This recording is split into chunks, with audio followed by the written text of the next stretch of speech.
Welcome to the Human Capital Innovations Podcast.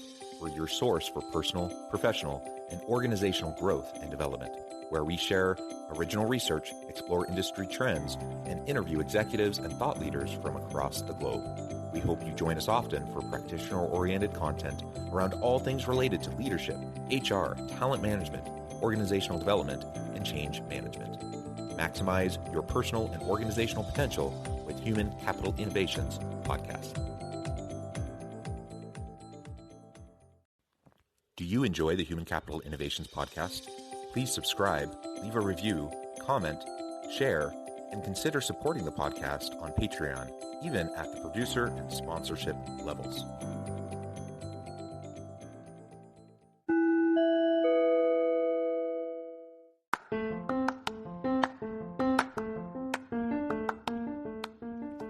Welcome to the Human Capital Innovations Podcast. In this HCI Podcast episode, I talk with Ted May about the importance of executive presence and overcoming presentation panic.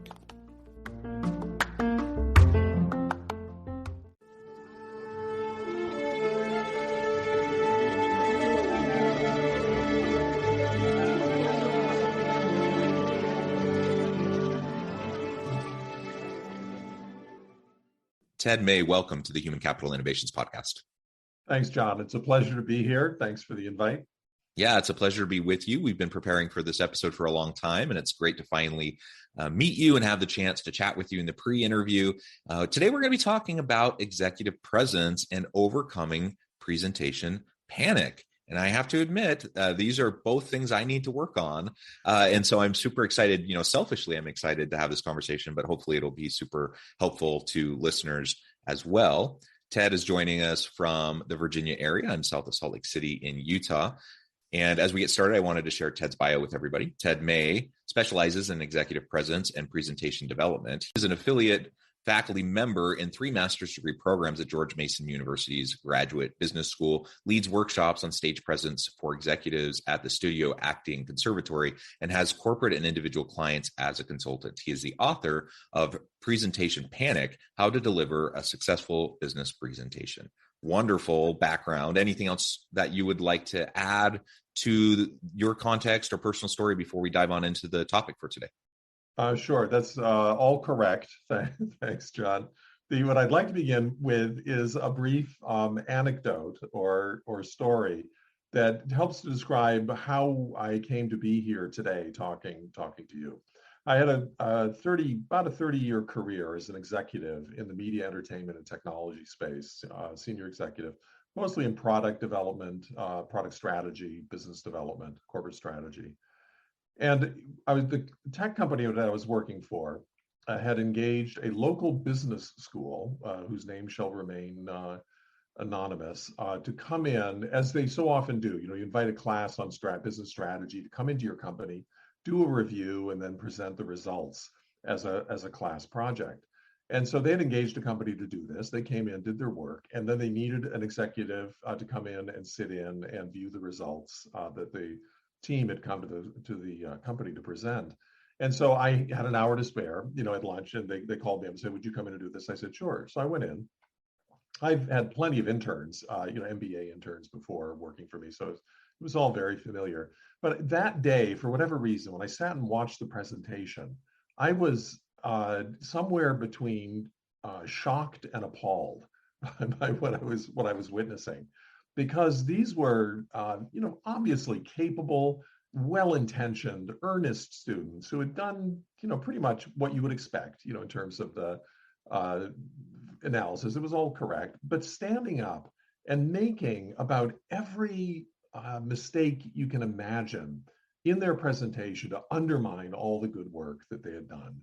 And I just thought, how can this be? Here's an MBA program sending students out into the world, representing the school and their educational curriculum, and letting them just make all these obvious and really devastating mistakes.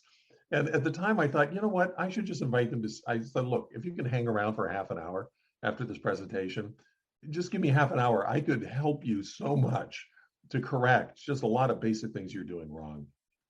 I didn't do that. I regretted it, but I immediately called HR after the meeting and I said, you know what, get me a room, order lunch, send out an invite to everybody in the company and say, I'm going to run a workshop on how to deliver a killer business presentation. And 50 people signed up for for that opportunity. And the lunch wasn't that good. So it was actually the topic that I was overwhelmed by what a need there was and what a hunger there was for this. And I went on to do this a couple of times in the company for different divisions, sales, all different functions. And then as I came out of that, I thought this is a really broad need in the industry that isn't being addressed. Somehow we're missing it, and we're whiffing on the pitch here and not really doing a good job of preparing not just business students, but our own managers in the companies that we work for to fulfill on what's essentially one of the most important skills you can have in business, which is the ability to stand up in front of your peers or your colleagues or senior management or the investment community or the board of directors, whatever, and tell them what it is you're doing, and giving them your analysis and your recommendations. And so I thought, why is this? Why is this something that we've been doing for thousands of years in business, but we're so bad at it? How can that be? After thousands of years of delivering business presentations every day, every week, why is it we're still so bad? So that got me thinking. And I dug deep back into my own experience, which began in the performing arts in New York City. I was a professional actor for several years before going to business school and jumping over to the business side, initially the entertainment industry with CBS television network. And I thought back, and that there's a whole body of knowledge in the performing arts that governs the rules of live performance that we're not incorporating into our thinking and our training on the business side that would be enormously valuable and really help a lot of people, in the industry. And I'll close with just the comment I get most often from those that I work with, whether they're business students or whether they're executives in companies and training programs. The comment I hear most often is, boy, I wish someone had told me this 20 years ago. And that really resonates. And I go, well, why didn't somebody tell you this 20 years ago? What is it that we're missing that we're not doing here? So that's how I started. First with presentation skills, principles of live performance as they relate to the business presentation. And that led me into this whole idea of executive presence and the importance of what it means to be present as an executive in a company and optimize your influence and your effectiveness as an executive. Yeah, so I love that. That's a lot of a download, but go ahead. Yeah, no, thank you for that background and that context. And I'm thinking about this MBA team that came into your business and you sat through their presentation. I mean, the way you were describing it sounds like content-wise, they were great. Like they covered their bases. They did everything they needed to. They had good content. They had good analysis, but they just really botched the presentation side. So whatever message they were trying to convey was undermined by presentation faux pas and other mistakes that just undermine their credibility. And ultimately people in the audience weren't able to receive, the good work that they had done. That's what I'm hearing. Is that accurate? That is exactly right. And they're such simple things at the end of the day that can really help you and help you be successful and make your presentation be successful. But if you don't know what those are, you are severely disadvantaged. Yeah, I was reflecting back to when I was going through my master's program. And as I think back, even at the time, I thought there were two classes. Out of all the classes I took, there were two that were really the most important and impactful. This was, close to 20 years ago. And even now, as I reflect on it, I'm thinking the two one was like basically a data analytics class, hugely important. The other one was a business writing and presentations class. Just how do you communicate effectively through the written word, through oral presentations and a variety of different types of presentations. Now, I am not I'm an introvert. I'm not like a flamboyant, outgoing kind of a person. So I've never considered myself to be like a tremendous presenter. But, I've worked really hard over the years to try to improve my presentation skills to get to the point where I'm competent. I may never be the most dynamic speaker in the world, but I think I'm pretty effective overall. And I've worked hard at that. And to your point, that's something everyone needs to focus on. Otherwise, it's going to be derailer to your career. You can be the smartest person in the room, but if you can't communicate it effectively, it's all going to be lost. Yep.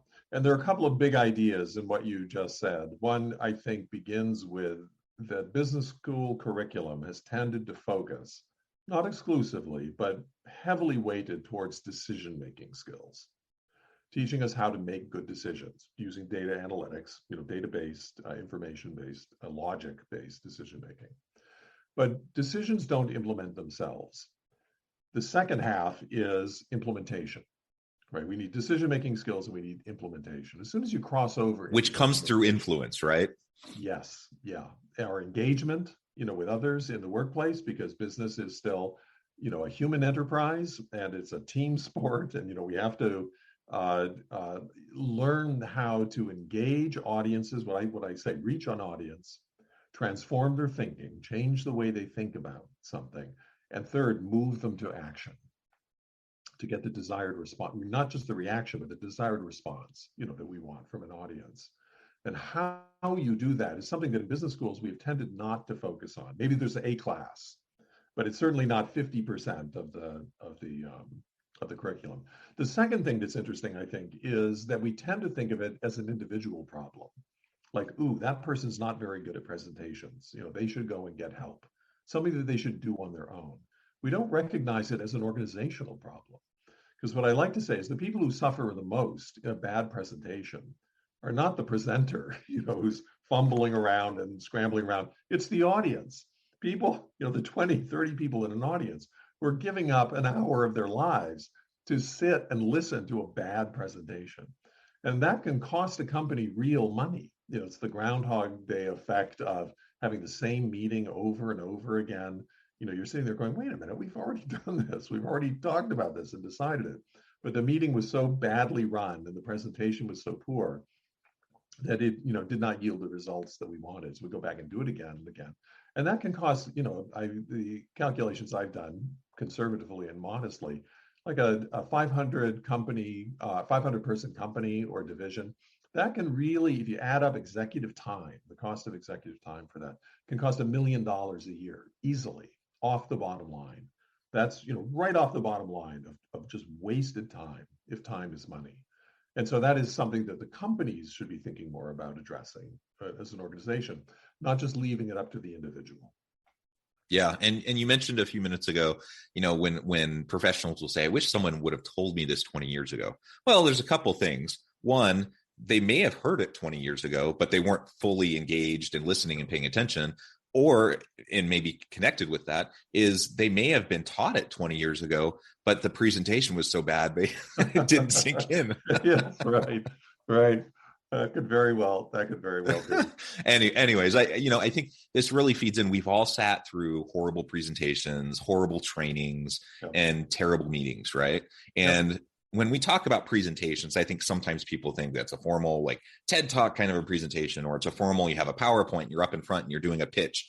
Certainly those are presentations, but running a meeting effectively, just having conversations with people in an effective way in those meetings, doing training sessions, like all these are presentations, right? And we need to learn how to do them better so we're not wasting people's time, so we can actually help people get the information that they need to make good decisions, and so that people can actually develop skills and capabilities. And if we're not effective in any of the presentation efforts that we're making, to your point, it's an organization problem. You're going to be wasting tons of time, tons of resources.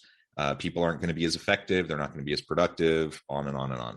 And they're not as satisfied, well satisfied with their job, with their career. They don't have a feeling of agency, in what they do. They can feel like they're just victimized by a hierarchical, organization where they're just, given marching orders, and they see their jobs as task lists, to-do lists, more than active engagement and a kind of bring a creative energy, to their jobs. And that's what leads us into this whole idea of executive presence, what it means to be present as an executive, not just present in mind, but physically present in the workplace. And so what I say there is, what we're really trying to figure out is how we write, how we speak, and how we occupy space, physical space and virtual space, in a way that we use space as a medium to maximize the influence we have and lead people not just to be good decision makers, but to be implementers of those decisions, to see roles for themselves, and to Yeah. eagerly adopt and play those roles and carry. I've seen many strategies fail, business strategies fail, not because they're bad strategies. They fail at implementation. They fail at execution because we just assume that, okay, there's the decision, go make it happen, make it magically happen. And we don't translate that into a real opportunity for audience engagement. And again, to invite them to play a role in the organization. Yeah. And that begins with understanding what our role is. What is the role? Yeah. Ownership and buy-in is essential for implementation, especially for large scale change. Anything that's going to take, a long time, you have to just have across the board buy-in and connection to the decision that's been made. And I think that's where so many leaders fail in their effectiveness. Now, you just started to segue into executive presence, and that's really a hugely important topic. And maybe to just start it off, I wanted to share my very first thought as I was preparing for this episode, and I was looking over materials you had sent me in preparation. My very first thought is, when I've worked with executive clients in coaching or in some board meetings I've been a part of where executive presence has come up. And so my initial gut reaction bias is to say, the discussion around executive presence sometimes in my experience has gone off the rails a bit. So let me explain where that's coming from in some of my experience. And you can kind of correct what you mean by executive presence, because what you've already said seems to be quite different from what I've heard and how it's been brought up in context before.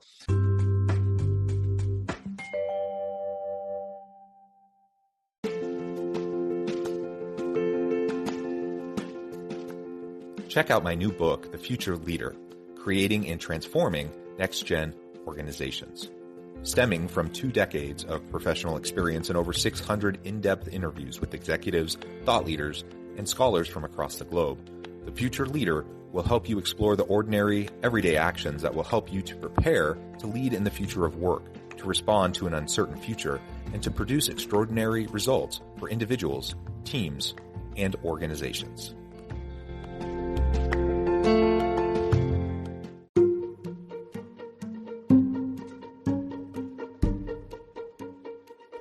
Welcome to the Human Capital Innovations Academy, courses, micro-credentials, and certificates to upskill and reskill for the future of work.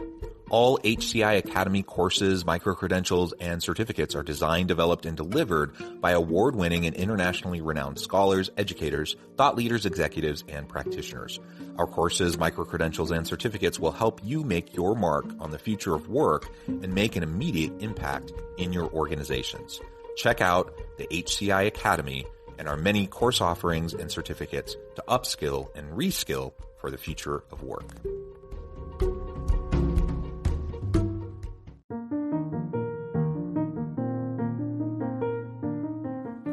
Check out our new weekly LinkedIn newsletter, Alchemizing Human Capital, exploring industry trends via original research and interviews with executives and thought leaders from across the globe. We look forward to having you join us.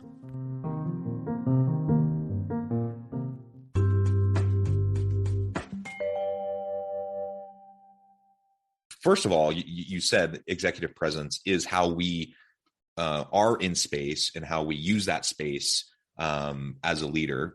I think that's absolutely right. That's hugely important. You also talked about being present in the moment with the people you are interacting with. I think that's hugely important. What I've heard when I've worked with executives, and I remember one particular time I was on a board of directors, and so I was in this meeting, and we were having a conversation around the CEO, and there was question about the strategy and question about the implementation, and honest discussion about, is this person the right person moving forward, and it ended up.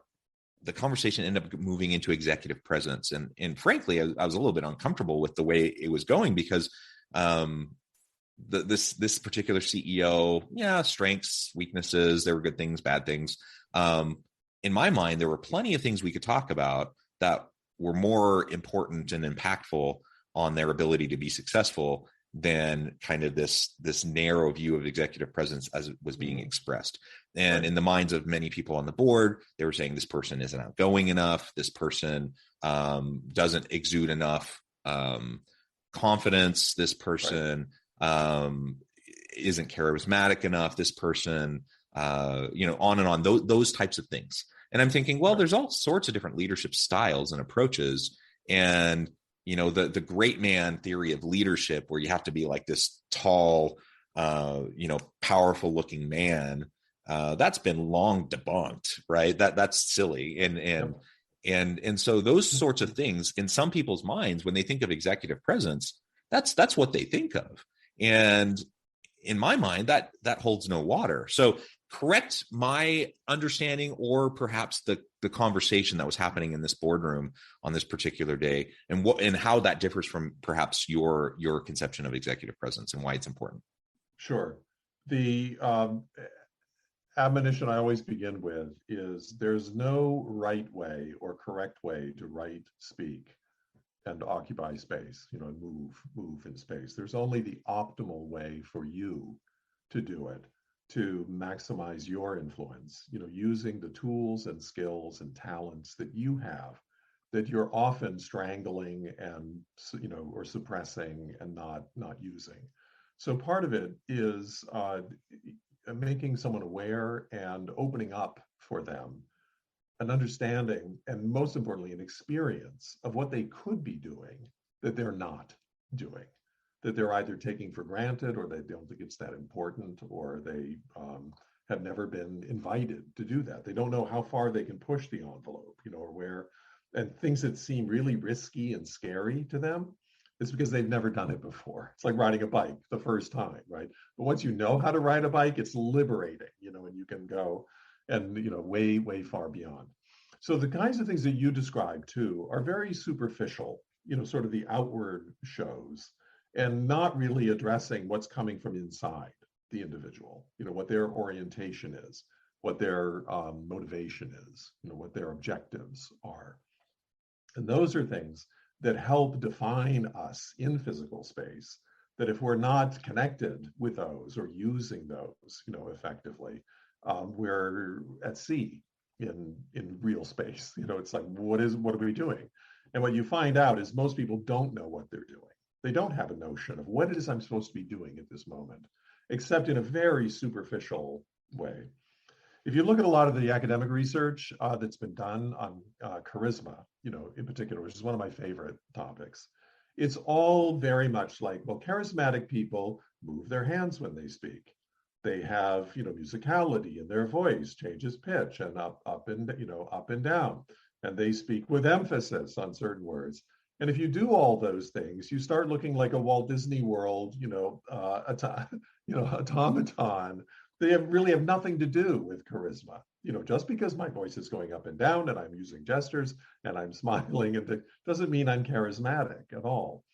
And so what I've spent a lot of time thinking about is, they're very simple formulas in my mind that help people think about what is presence, what is stage presence. And if I were to ask you that question, just put you on the spot, what is stage presence? What would you say? Yeah, good question. I mean, being fully aware of your surroundings and your positionality within those surroundings and your relationship to others, on stage with you. That's what first comes to mind. Good. So that's good. And just the fact that you had to hesitate for a minute and think about it is indicative, that we don't spend a lot of time thinking about this. Or those people who seem to have it naturally, we assume that, it's just something you're born with, and you either have it or you don't, instead of, no, this is actually something that you can do and you can improve. And then also the wide variety, when I graph the answers that I get to the surveys that I do in these questions, they are all over the place, in terms of people's answers. So if you talk about presence for a second, stage presence in particular, what I recommend is you hit it on the nail in your first part of your answer, which is position. Your position in the room. Where are you positioned, in the space that you occupy? So right now we're on camera, right? What is our position in the camera? And so many people, when they're, in an online space or doing, their positions, are all over the place.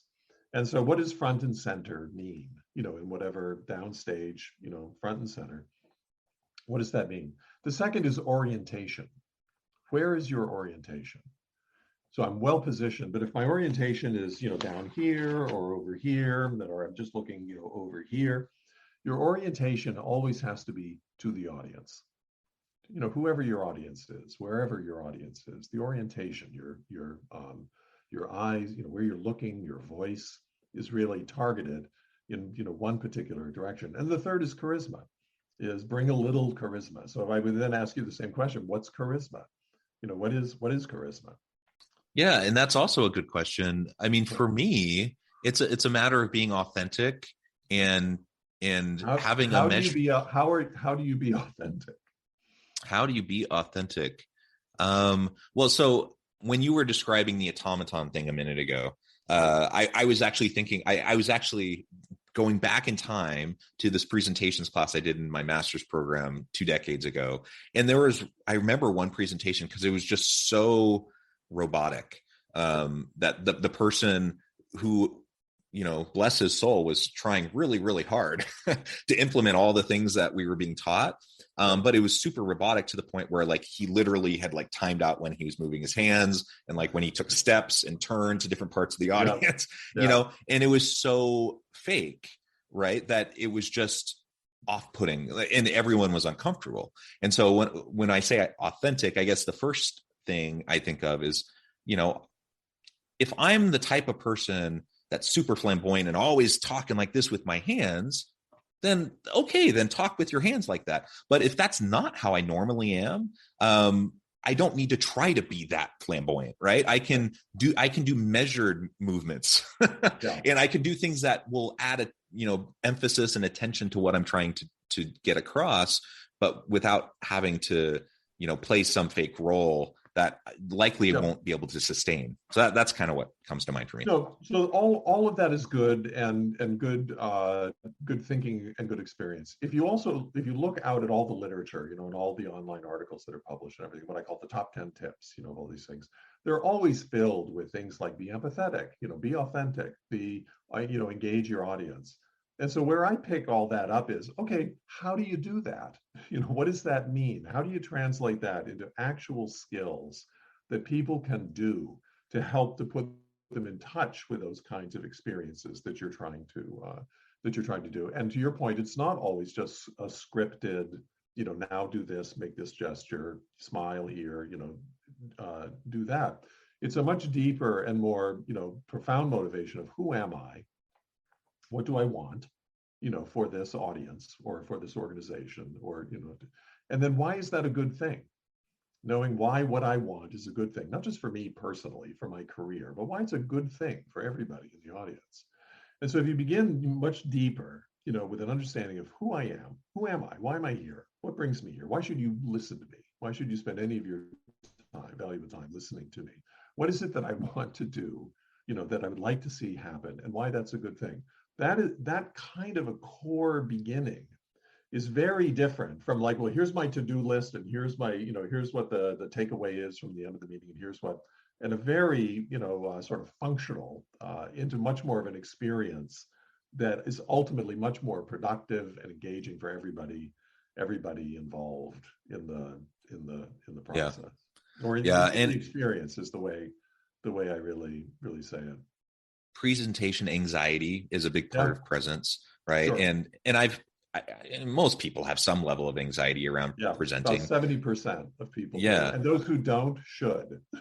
Yeah. It's healthy to have a certain level of just a little bit of stress and anxiety, but you get settled in, and there's techniques to deal with that. But one thing I try to remind myself anytime I'm doing some high profile presentation or high stakes meeting or something like that, I want to be effective. I try to be prepared and everything, but I also try to remind myself, especially if I'm up in front of a big crowd, what's my goal? And you kind of hit on this a minute ago. What's my goal? This isn't really about me. And if it's about me, there's going to be a problem, right? Yep. But if it's not, if I recognize it's not about me, it's about them, and it's about helping them to receive whatever I'm trying. That will help me be more genuine and authentic. That will help me be more strategic and purposeful in a way that will ultimately have a higher chance of resonating with the audience, whatever that dynamic might be. Absolutely. It's not that I love that you said that without prompting. It's not about you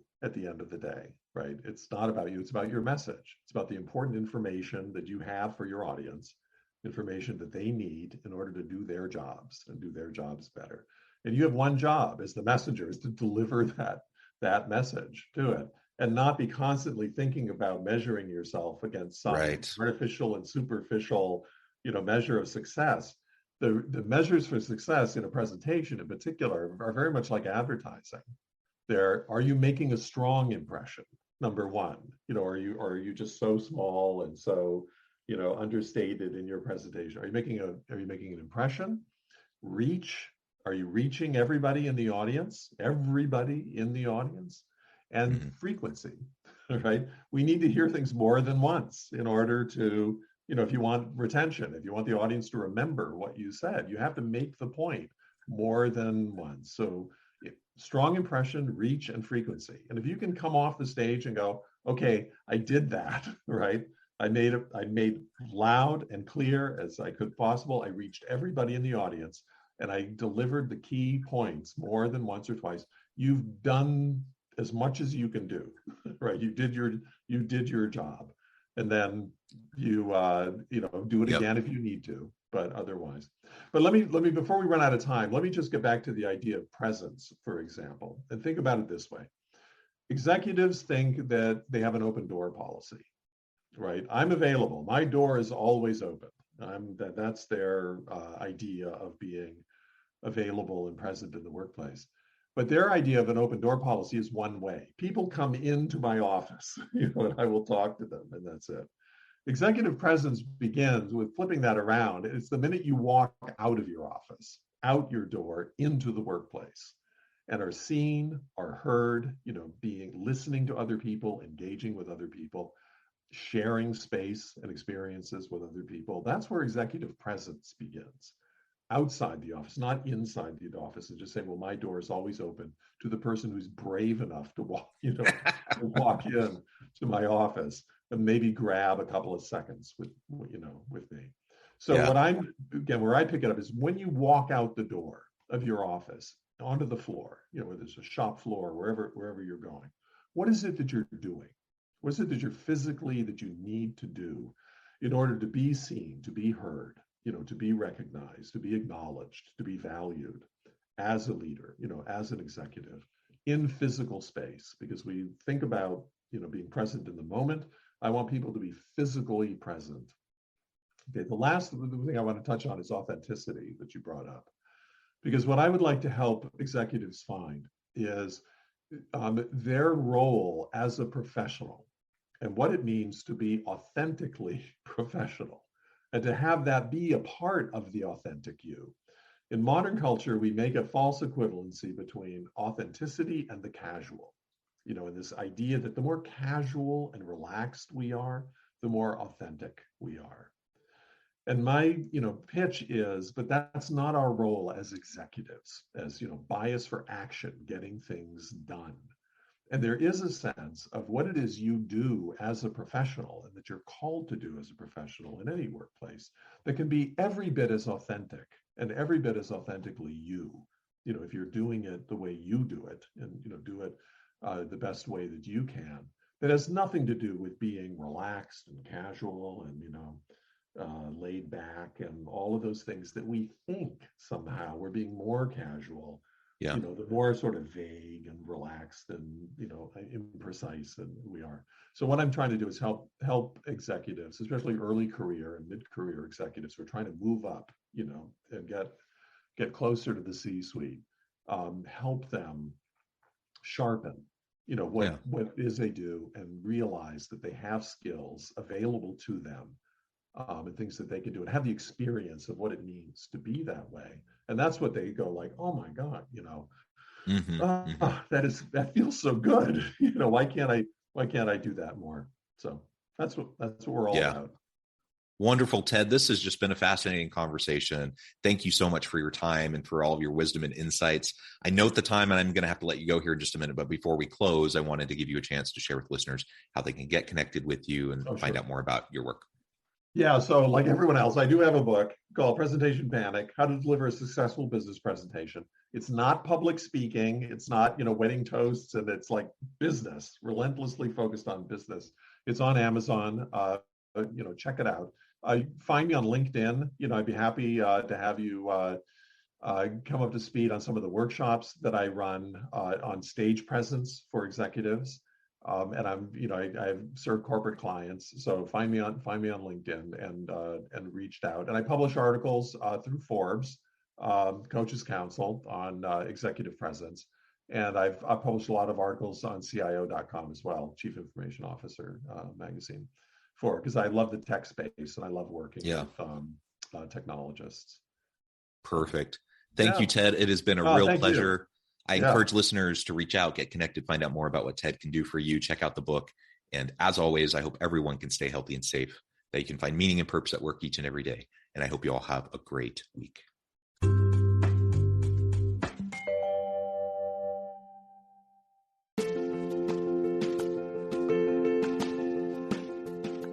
Bluer Than Indigo Leadership, the journey of becoming a truly remarkable leader. Early in my adult life, I learned about an Asian proverb that translates as bluer than indigo.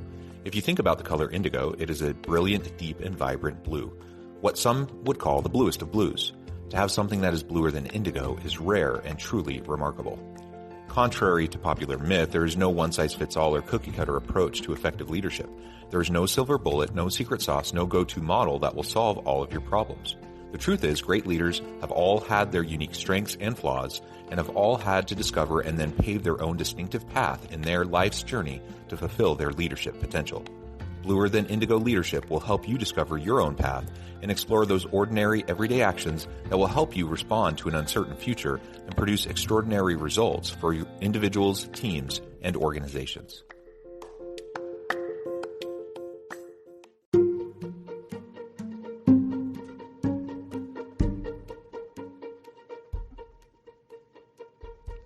Check out Human Capital Innovations magazine, Human Capital Leadership.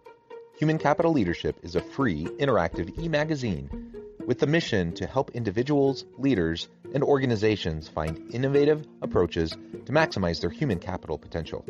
We publish issues quarterly in August, November, February, and May. Take a look at the latest issue and let us know what you think.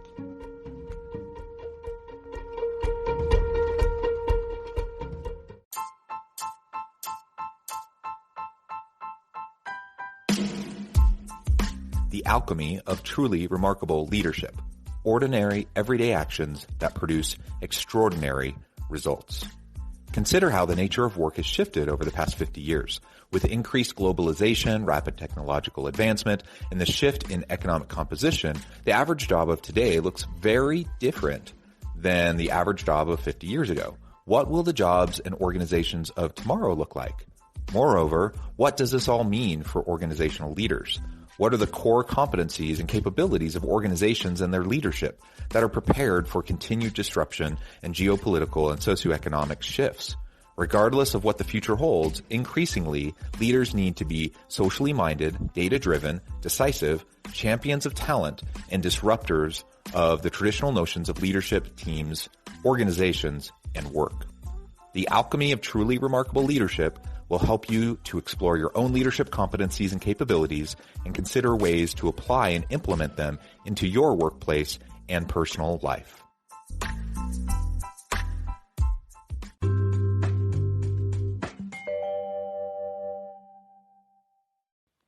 Do you enjoy the Human Capital Innovations podcast? Please subscribe, leave a review, comment, share, and consider supporting the podcast on Patreon, even at the producer and sponsorship levels. Thanks again for joining us for this episode of the Human Capital Innovations podcast. I hope you stay healthy and safe and that you have a great week.